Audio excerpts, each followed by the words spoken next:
জনগণের নিরঙ্কুশ রায়ে সরকার গঠন করে প্রধানমন্ত্রী তারেক রহমান জাতির কাঙ্ক্ষিত সংস্কার কর্মসূচির মাধ্যমে মানবিক বাংলাদেশ গড়ার কাজ করে যাচ্ছেন।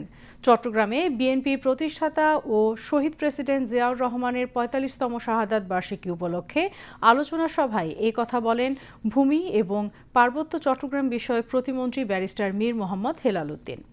তিনি বলেন, প্রধানমন্ত্রী তারেক রহমানের নেতৃত্বে আত্মমর্যাদাশীল স্বনির্ভর বাংলাদেশ গড়ার লক্ষ্যে অর্জনে সবাইকে একসঙ্গে কাজ করতে হবে।